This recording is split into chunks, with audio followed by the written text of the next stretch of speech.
Hello friends, আবার আমি তোমাদের সামনে নিয়ে এসেছি আর একটা নতুন ব্লগ। সেই দিন ছিল সানডে, খুব বৃষ্টি হচ্ছিল, তো বৃষ্টির মধ্যেও আমাদের যাওয়া চাই। তো আমরা কোথায় যাচ্ছি? আমরা যাচ্ছি জাদুঘর।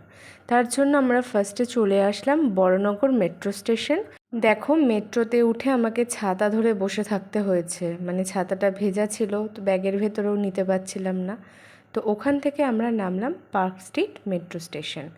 তো পার্ক স্ট্রিট থেকে 1 নম্বর গেট থেকে বেরিয়ে 5 মিনিটের হাঁটা পথ।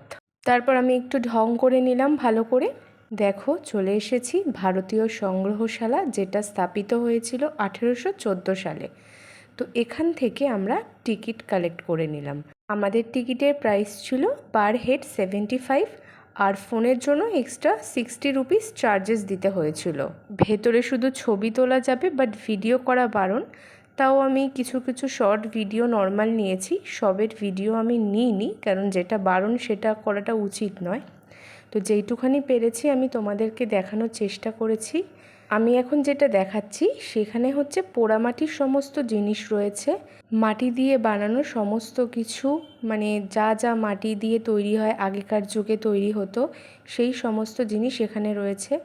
তারপর আমরা চলে আসলাম, এখানে রয়েছে বিভিন্ন পাথর যেটা হয়, এছাড়াও পাহাড়ের বিভিন্ন যে পাথরগুলো, মানে বিভিন্ন পাহাড়ের বিভিন্ন পাথরগুলো এখানে রাখা রয়েছে, সংগ্রহ করে রাখা হয়েছে।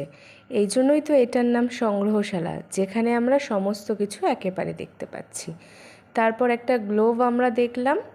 তারপর আমরা চলে গেলাম এখানে বিভিন্ন মূর্তি দেখতে। তো মূর্তির ভিডিওটা ভালো করে আমি করতে পারিনি, কারণ ভিডিও করা তো বারণ, তোমাদের আগেই আমি বলে দিয়েছি। তো যেইটুখানি পসিবল হয়েছে আমি সেইটুখানি দেখানোর তোমাদের চেষ্টা করেছি।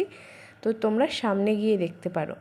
সামনে গিয়ে দেখার একটা মানে মজাই আলাদা, চোখের সামনে বিভিন্ন জিনিস, বিভিন্ন অনুভূতি নিয়ে দেখার একটা আলাদাই মজা। তো তোমরা সবাই সামনে গিয়ে দেখে আসবে, আশা করছি খুব ভালো লাগবে।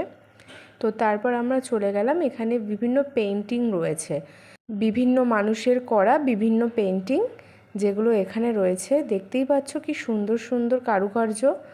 তারপর আমরা চলে গেছিলাম, এখানে আছে বিভিন্ন ধরনের মাছের অ্যাকোয়ারিয়ামের মধ্যে রাখা হয়েছে, এটা অরিজিনাল মাছ, যেগুলো ওষুধ বা মেডিসিন দিয়ে রাখা হয়েছে। তারপর আমরা চলে এসেছিলাম, এখানে ডাইনোসরের কঙ্কাল রয়েছে, মানে বিভিন্ন পশুর কঙ্কাল রয়েছে।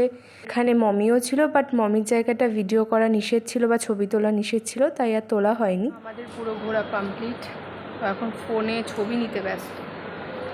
প্রচণ্ড টায়ার্ড হয়ে গেছি, জল নিয়ে আসিনি, জল তেষ্টা পেয়েছে, বাইরে গিয়ে এখন জল খাবো। ওকে বলছি যেতে, বাট ও এখন যাবে না, এখন ফোনে ছবি নেবে তারপর যাবে। এই চল।